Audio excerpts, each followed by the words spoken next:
거지 같은 게 감히 나한테 주차 똑바로 하라고. 아줌마의 침이 제 얼굴에 튀었습니다. 이 순간을 저는 평생 잊지 못할 겁니다.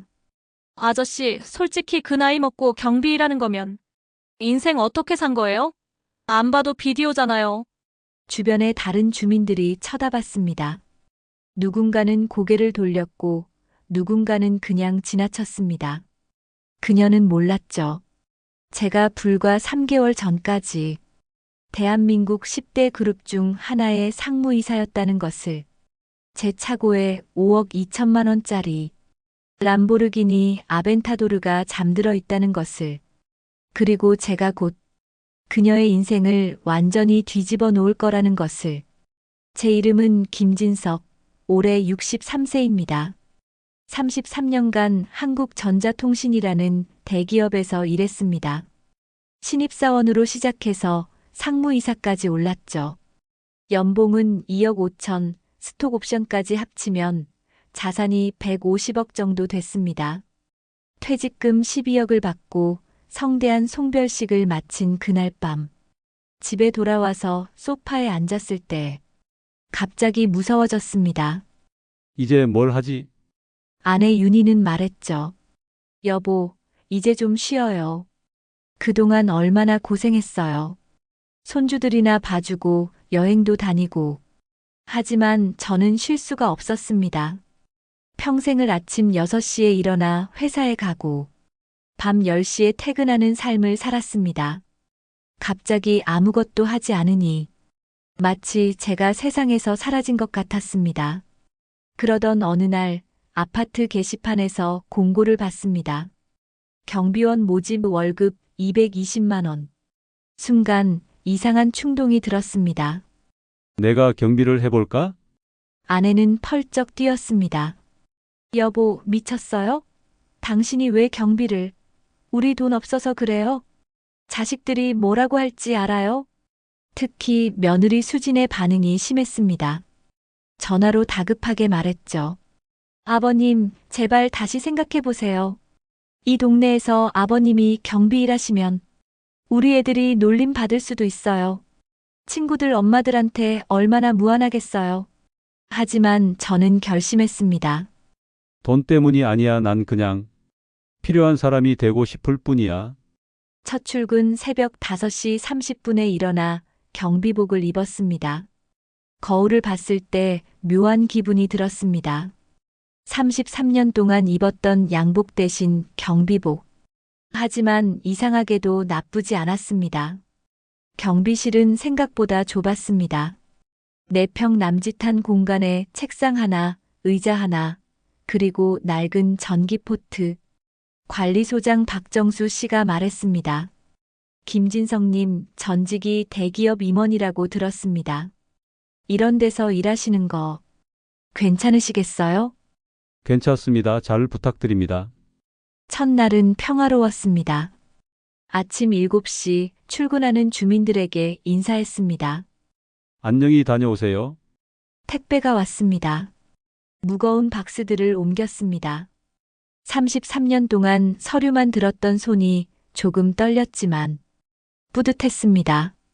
오후 2시 한 주민이 경비실에 들어왔습니다. 아, 새로 오신 경비 아저씨시네요. 전에 계시던 분보다 훨씬 인상이 좋으시네요. 수고하세요. 그리고 커피 한 잔을 두고 가셨습니다. 가슴이 따뜻해졌습니다. 아, 이런 느낌이구나. 누군가에게 직접적으로 도움이 되는 기분. 하지만 모든 게 평화로운 건 아니었습니다. 그날이 왔습니다. 오후 3시 검은색 벤츠 S클래스가 지하 주차장으로 들어왔습니다. 차가 주차선을 완전히 무시하고 비스듬히 섰습니다. 옆 차량 2대의 공간을 침범한 상태였죠. 저는 인터폰을 눌렀습니다.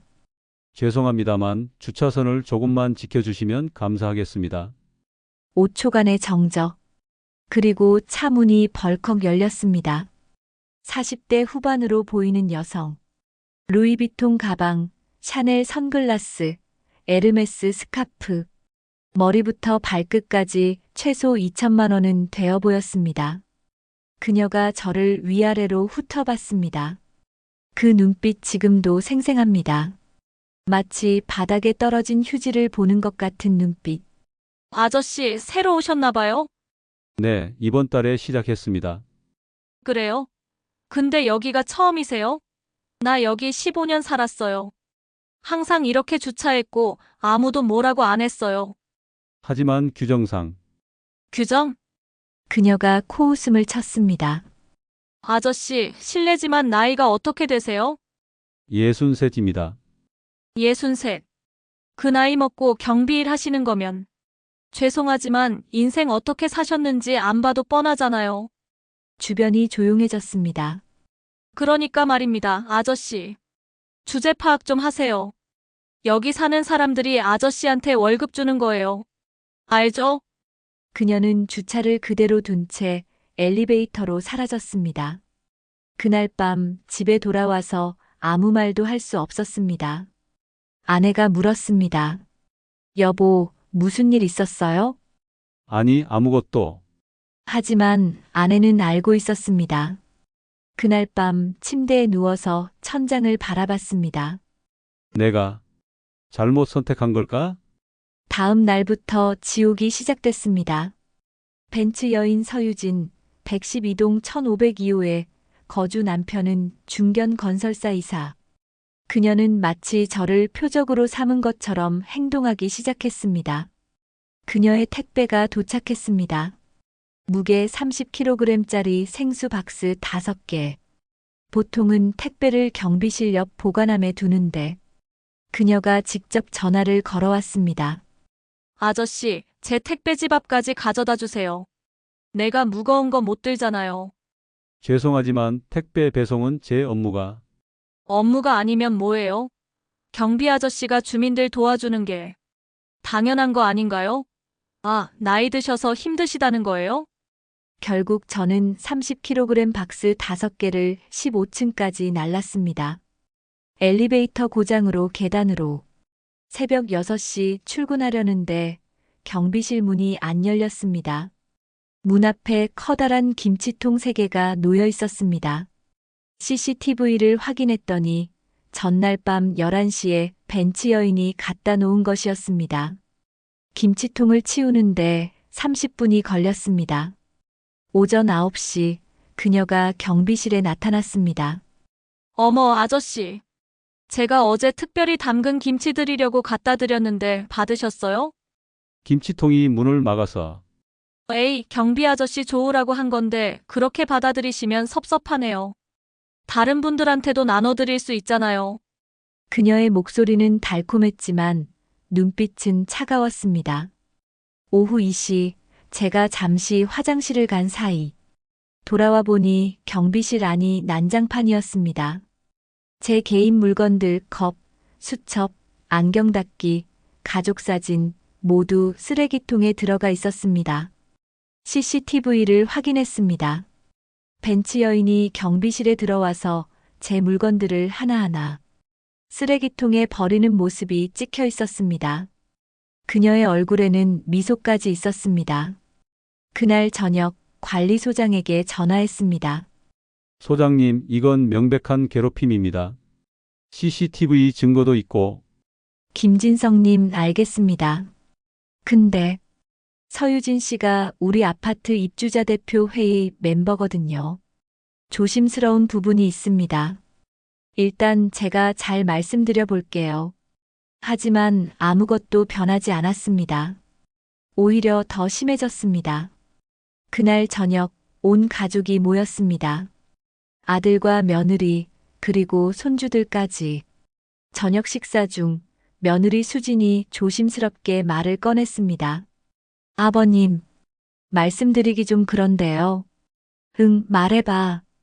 지훈이가 요즘 학교에서 좀 놀림을 받는다고 하더라고요. 순간 식탁이 조용해졌습니다. 무슨 놀림? 수진의 눈이 붉어졌습니다.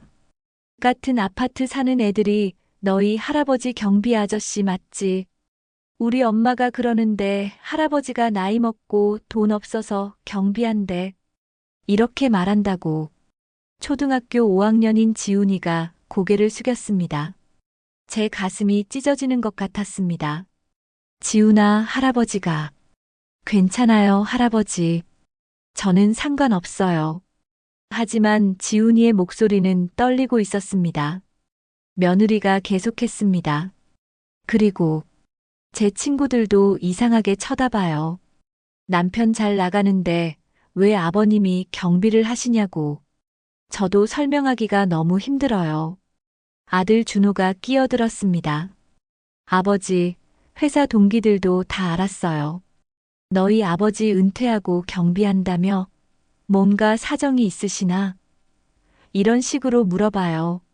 저도 좀 힘듭니다. 아내 윤희가 제 손을 잡았습니다. 여보, 이제 그만하는 게. 그 순간 제 핸드폰이 울렸습니다. 모르는 번호였지만 받았습니다. 여보세요? 김진석 경비원 맞으시죠? 저 112동 1502호 서유진인데요. 온 가족이 저를 쳐다봤습니다. 네, 말씀하세요. 아, 그게 있잖아요. 내일 아침에 중요한 손님이 오시거든요. 페라리 타고 오실 텐데 혹시 제 옆 주차 공간 비워둘 수 있으세요? 그리고 경비실 앞 좀 깨끗하게 청소해 두세요. 보기 안 좋거든요. 할 수 있죠? 전화가 끊어졌습니다. 식탁의 모든 사람들이 저를 보고 있었습니다. 며느리 수진이 눈물을 흘렸습니다. 아버님, 이게 아버님이 원하시던 삶이에요? 그날 밤 잠이 오지 않았습니다. 새벽 2시 거실로 나왔습니다. 아내가 소파에 앉아 있었습니다. 여보, 못 주무세요? 당신도요? 우리는 한동안 말없이 앉아 있었습니다. 아내가 먼저 입을 열었습니다. 여보, 기억나요? 2020년에 당신이 마지막으로 산 그 차. 람보르기니? 네. 지금도 차고에 그대로 있잖아요. 5억 넘게 주고 산 차를 딱 3번 타보고. 너무 튀는 것 같아서 그랬어. 괜히 사람들이 뭐라고 할까봐. 아내가 제 눈을 똑바로 쳐다봤습니다. 여보, 이제는 그 차를 탈 때가 된 것 같아요. 무슨 소리야? 당신 평생 남 눈치 보면서 살았어요. 회사에서도 가족한테도 심지어 지금 경비 일하면서도. 근데 왜 당신은 당신 자신의 가치를 증명하면 안 돼요? 저는 아내를 쳐다봤습니다. 하지만 그건 그들의 방식으로 내려가는 거잖아. 차로, 돈으로 사람을 평가하는. 아니에요. 아내의 목소리가 단호했습니다. 당신은 그들에게 교훈을 주는 거예요. 겉모습으로 사람을 판단하면 어떤 일이 벌어지는지, 그리고 당신이 얼마나 대단한 사람인지. 잠시 침묵이 흘렀습니다. 그리고 여보, 아내가 눈물을 글썽였습니다. 우리 손주들이 할아버지 때문에 놀림받는 거 보면 제 마음이 찢어져요. 당신도 그렇잖아요. 그 순간 제 안에서 무언가가 꺾였습니다. 아니, 깨어났습니다. 알았어. 저는 차고로 내려갔습니다. 먼지가 쌓인 커버를 벗기자 람보르기니 아벤타도르가 모습을 드러냈습니다. 거의 타지 않은 신차나 다름없었습니다. 4년 만에 핸들을 잡았습니다. 좋아, 이제 시작이야. 평소처럼 조깅을 나온 주민 몇 명이 보였습니다. 그리고 노란색 람보르기니가 천천히 정문으로 들어왔습니다. 조깅하던 사람들이 멈췄습니다. 우와, 람보르기니야. 누구야? 우리 아파트에 저런 차 가진 사람 있었어? 람보르기니가 경비실 앞에 멈췄습니다. 그리고 운전석 문이 열렸습니다. 경비복을 입은 제가 내렸습니다. 조깅하던 40대 남성이 다가왔습니다. 저 실례지만 경비 아저씨죠? 네, 맞습니다. 저 차가. 제 차입니다. 오늘부터 이 차로 출퇴근하려고 합니다. 남성의 입이 떡 벌어졌습니다. 그 순간 다른 주민들이 하나둘 모여들기 시작했습니다. 진짜 경비 아저씨 차예요? 람보르기니가 5억은 하지 않나? 대박. 소문은 1분 만에 112동 전체로 퍼졌습니다. 5분 만에 아파트 단지 전체로, 10분 만에 입주민 단톡방이 폭발했습니다. 112단지 입주민 대화방. 여러분 이거 봤어요? 112동 경비 아저씨가 람보르기니 타고 왔다는데. 헐 실화임? 어떻게 경비 아저씨가 람보르기니를? 듣자 하니 전직 대기업 임원이었대요. 미쳤다 진짜. 나보다 좋은 차 타시네. 평소 출근 시간. 검은색 벤츠 S클래스가 지하주차장에서 올라왔습니다. 벤츠 여인이었습니다. 그녀의 차가 경비실 앞에서 급정거했습니다. 람보르기니를 본 것입니다. 서유진이 차에서 내렸습니다. 그녀의 얼굴이 창백했습니다. 천천히 제게 다가왔습니다. 저기, 네, 말씀하세요. 혹시 저 차가 제 차입니다. 2020년에 구매했는데 그동안 거의 타지 않았어요. 서유진의 입술이 떨렸습니다. 어떻게 경비원이 람보르기니를 가지고 있냐고요? 제가 그녀의 눈을 똑바로 쳐다봤습니다. 서유진 씨, 제가 경비원이 되기 전에 뭘 했는지 궁금하지 않으셨나요? 저는 33년간 한국전자통신에서 일했습니다. 마지막 직책은 상무이사였고요. 은퇴 후에 심심해서 경비 일을 시작한 겁니다. 서유진의 얼굴이 하얗게 변했습니다. 그리고 말씀드리자면 저는 잠시 멈췄습니다. 서유진 씨 남편분이 다니시는 대한건설, 제가 재직하던 회사의 협력업체였습니다. 혹시 남편분 성함이 강민호 씨 맞으시죠? 그녀의 눈이 커졌습니다. 어떻게?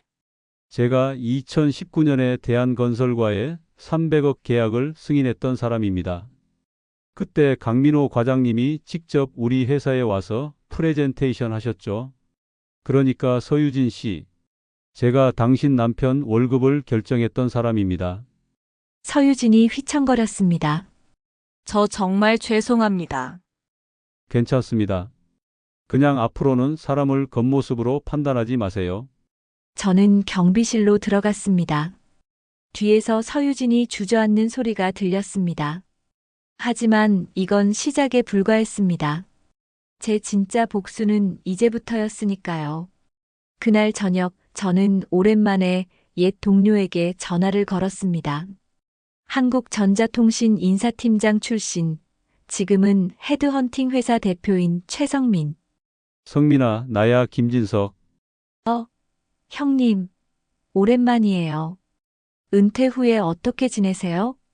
아파트 경비하고 있어. 농담 아니야, 진짜로. 전화기 너머로 최성민이 웃었습니다. 형님 역시 남다르시네요.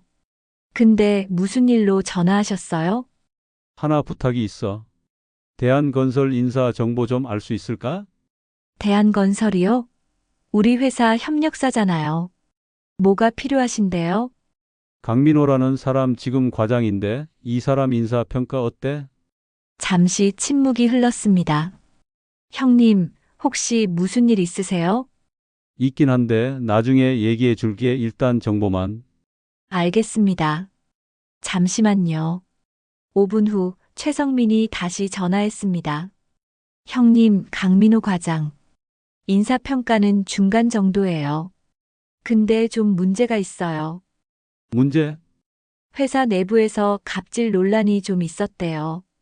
2022년에 하청업체 직원한테 폭언 사건이 있었고, 작년에는 회사 비용으로 개인적인 골프 접대를 했다는 소문도 있었어요. 증거는 없지만 인사위원회에서 예의주시하고 있다고 하더라고요. 그래? 더 자세한 정보 있어? 잠깐만요. 그리고 올해 4월에 차장 승진 심사가 있는데 강민호 과장이 후보에 올라 있대요. 근데 경쟁자가 만만치 않아서 떨어질 수도 있다고. 고마워. 성민아, 큰 도움이 됐어. 형님, 진짜 무슨 일이세요? 나중에 소주 한잔 하면서 얘기해 줄게. 전화를 끊고 저는 노트에 뭔가를 적기 시작했습니다. 서유진이 가장 자랑스러워하는 것. 그녀의 남편 강민호. 그 신뢰를 무너뜨린다. 서유진이 가장 아끼는 것. 아파트 내에서의 지위와 평판. 그것을 박탈한다. 그녀가 가장 두려워하는 것을 정확히 찔러 넣는다. 서유진은 그 이후로 저를 완전히 피했습니다. 경비실 앞을 지나갈 때도 고개를 숙였고, 주차도 정확하게 선 안에 했습니다. 하지만 저는 알고 있었습니다. 이건 진짜 반성이 아니라 그냥 두려움이라는 걸. 그날 오후 서유진의 남편 강민호가 아파트로 들어왔습니다. 평일 낮에 집에 오는 건 처음 보는 광경이었습니다. 그는 화난 표정으로 경비실로 다가왔습니다. 경비원 양반, 네, 무슨 일이십니까? 당신이 우리 와이프한테 뭐라고 한 거요? 그의 목소리가 높았습니다. 주변 주민들이 쳐다보기 시작했습니다. 저는 사실만 말씀드렸습니다. 사실, 당신이 우리 회사 계약 승인했다고. 그게 무슨 협박이요? 협박이 아닙니다. 단지 시끄러. 당신 같은 사람이 어떻게 대기업 임원이었다는 거요? 말이 되는 소리를 해야지. 제가 천천히 일어났습니다. 강민호 과장님, 제가 2019년 7월 15일 대한건설과의 MOU 체결식에 참석했습니다. 그때 과장님이 신사업 프레젠테이션을 하셨죠. 슬라이드 17페이지에서 실수하셔서 당황하시던 모습 기억합니다. 강민호의 얼굴이 굳었습니다. 그리고 그날 저녁 회식 자리에서 과장님이 저에게 직접 명함을 주셨습니다. 꼭 잘 부탁드립니다 라고 하시면서요. 증거가 필요하시면 제 사무실, 아니 예전 사무실에 연락하시면 당시 회의록이 있습니다. 강민호가 할 말을 잃었습니다. 그리고 과장님, 제가 한 걸음 다가갔습니다. 부인께서 저에게 어떻게 행동하셨는지 아십니까? 그건 그 나이에 경비나 하는 인생 실패자라고 하셨습니다. 제 물건을 쓰레기통에 버리셨고 30kg 택배를 15층까지 계단으로 나르게 하셨죠. 주변 주민들이 웅성거리기 시작했습니다. 저는 단지 제가 누군지 알려드렸을 뿐입니다. 그게 협박처럼 들리셨다면 죄송합니다. 강민호는 아무 말도 못하고 돌아섰습니다. 하지만 제 눈에는 그의 떨리는 주먹이 보였습니다. 좋아. 1단계 시작이야.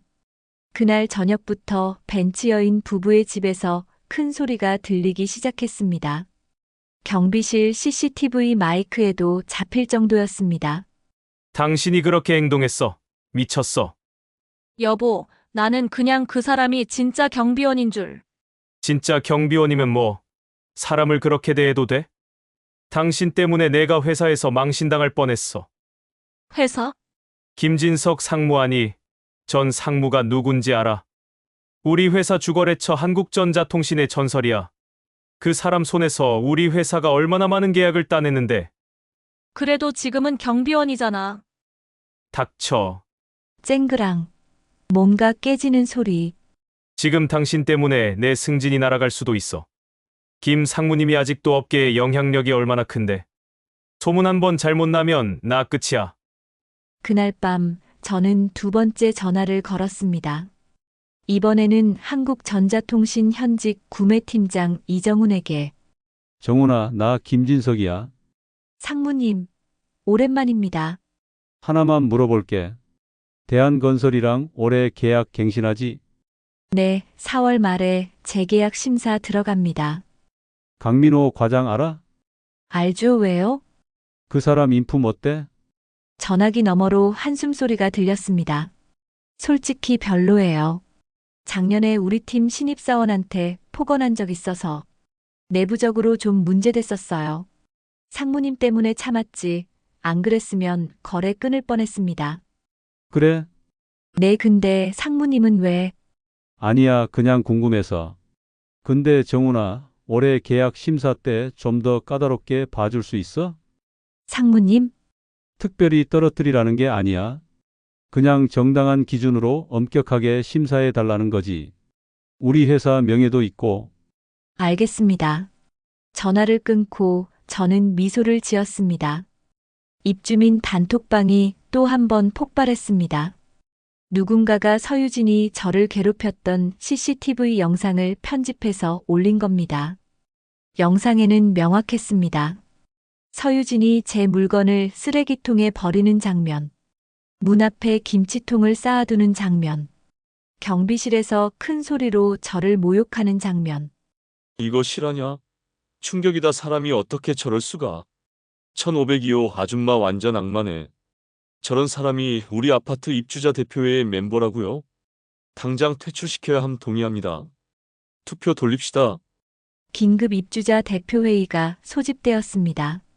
서유진은 회의에 참석하지도 못했습니다. 투표 결과 찬성 43표, 반대 2표. 서유진의 입주자 대표 자격이 박탈되었습니다. 며느리 수진에게서 전화가 왔습니다. 아버님, 아버님. 목소리가 들떠 있었습니다. 오늘 지훈이가 학교에서 영웅 대접 받았대요. 영웅? 네. 아버님이 람보르기니 타시는 전직 대기업 임원이라는 게 알려지면서 애들이 할아버지 멋있다고 난리래요. 심지어 놀리던 애들이 사과했대요. 그래? 그리고 제 친구들도 이제는 오히려 부러워해요. 남편도 잘 나가는데 시아버님까지 대단하시네 이러면서요. 수진의 목소리가 떨렸습니다. 아버님, 제가 정말 잘못 생각했어요. 아버님은 항상 옳으셨어요. 죄송해요. 괜찮아. 너도 엄마로서 걱정됐던 거지. 전화를 끊고 아내가 제 손을 잡았습니다. 여보, 이제 그만하는 게 어때요? 충분히 복수한 것 같은데. 아니야. 제 목소리는 차갑게 식어 있었습니다. 아직 끝나지 않았어. 진짜 복수는 이제부터야. 강민호가 회사에서 해고 통보를 받았습니다. 한국전자통신과의 계약 심사에서 대한건설이 탈락했고 그 책임을 물은 것이었습니다. 하지만 진짜 이유는 따로 있었습니다. 제가 몇몇 업계 지인들에게 강민호 과장의 갑질 문제를 은근히 흘렸고 그 소문이 건설업계 전체로 퍼진 것이었습니다. 강민호는 제 취업도 막혔습니다. 어느 회사에 이력서를 넣어도 면접까지 가지 못했습니다. 서유진이 경비실로 찾아왔습니다. 그녀의 모습은 한 달 전과 완전히 달랐습니다. 명품 가방 대신 평범한 에코백, 화장기 없는 얼굴, 푸석한 머리. 김진석 아니 상무님. 그녀의 목소리가 떨렸습니다. 제발 그만해 주세요. 무슨 말씀이신지. 제 남편이 회사에서 잘렸어요. 그리고 어디에도 취직이 안 돼요. 상무님이 뭔가 하신 거 맞죠? 저는 아무 대답도 하지 않았습니다. 제가 잘못했어요. 정말 잘못했어요. 무릎 꿇고 사과드릴게요. 서유진이 실제로 무릎을 꿇으려 했습니다.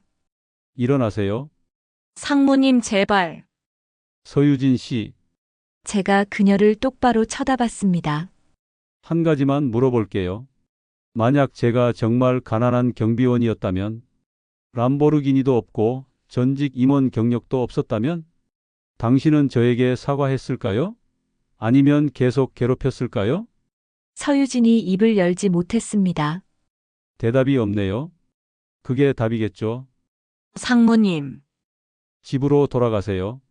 그리고 당신 남편한테 전하세요. 사람을 함부로 대하지 말라고. 오늘 당신들이 무시한 사람이 내일은 당신들의 운명을 결정할 수도 있다고. 서유진이 비틀거리며 돌아갔습니다. 서유진 가족이 이사를 간다는 소문이 돌았습니다. 강민호가 직장을 잃은 후 대출 이자를 감당하지 못해 아파트를 급매로 내놓은 것이었습니다. 하지만 저는 여기서 멈추지 않았습니다. 부동산 중개인에게 전화를 걸었습니다. 1502호 매물 아직 있습니까? 네, 있습니다. 18억에 나왔는데 급매라서 16억 5천까지 내려갔어요. 제가 사겠습니다. 네. 정말이십니까? 단 조건이 있습니다. 제가 누군지는 절대 밝히지 마세요. 그리고 계약금은 현금으로 주겠습니다. 알겠습니다. 계약이 완료되었습니다. 서유진은 자기 집을 누가 샀는지 끝까지 몰랐습니다. 이사하는 날 저는 경비실에서 그들을 지켜봤습니다.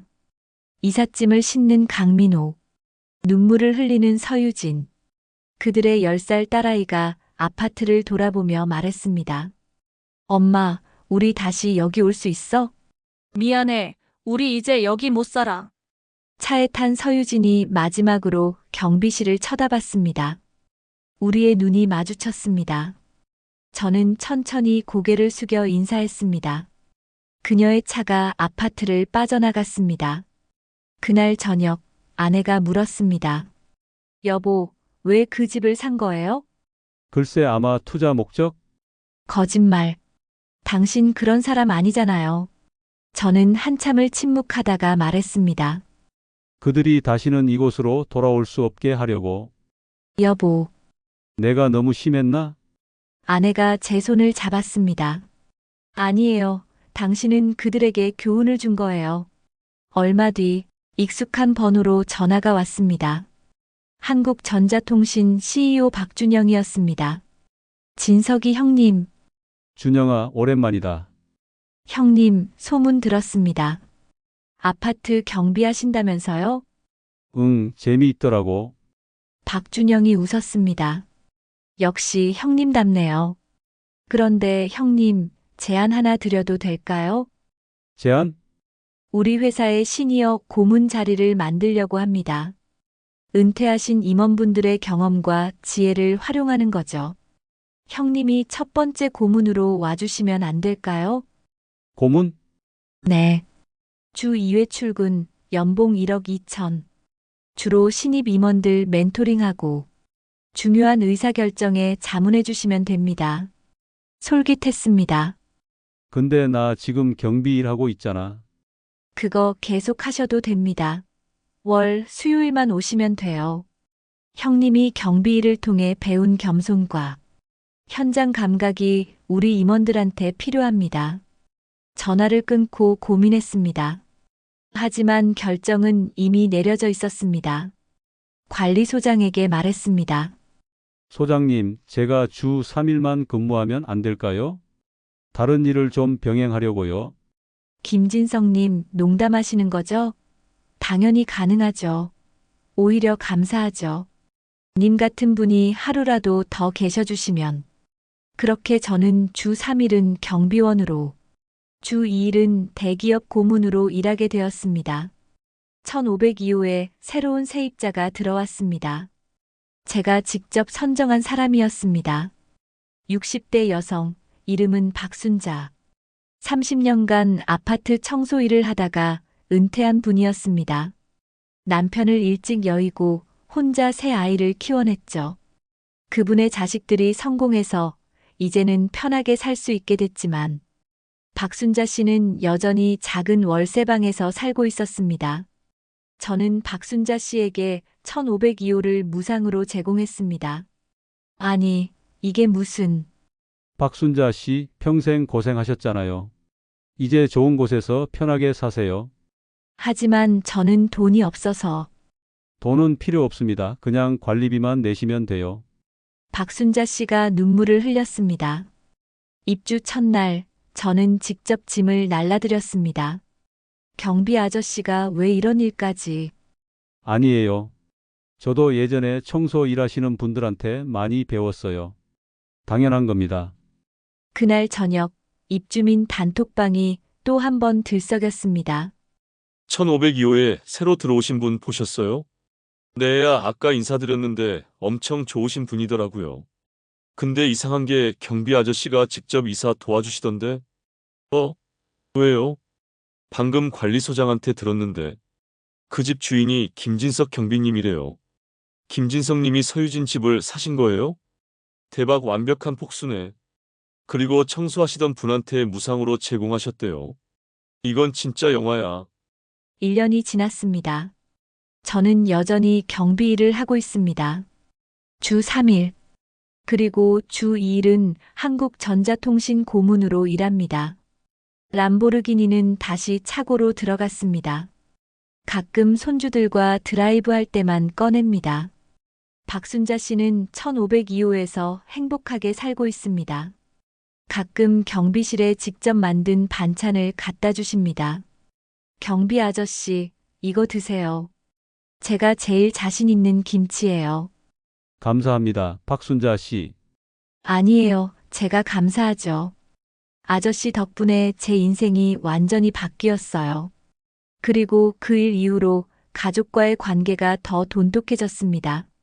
아버님, 이번 주말에 저희 집에서 식사하실래요?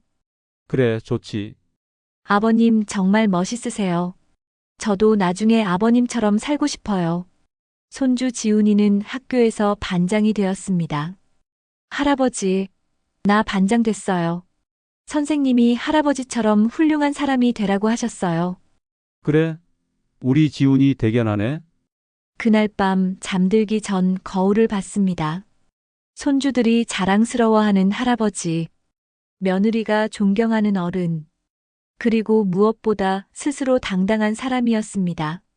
람보르기니는 제 가치를 증명했지만 진짜 가치는 그것을 내려놓을 수 있는 용기에서 나왔습니다. 63세의 경비원이 되어 배웠습니다. 사람은 겉모습이 아닌 마음으로 판단해야 하며 나이는 숫자에 불과하고 인생은 언제든 다시 시작할 수 있다는 것을 말입니다. 다음에도 더 감동적이고 의미 있는 이야기로 찾아뵙겠습니다. 구독과 좋아요는 더 많은 감동적인 이야기를 전해드리는 힘이 됩니다. 여러분 모두 건강하고 즐거운 인생 되시길 바랍니다.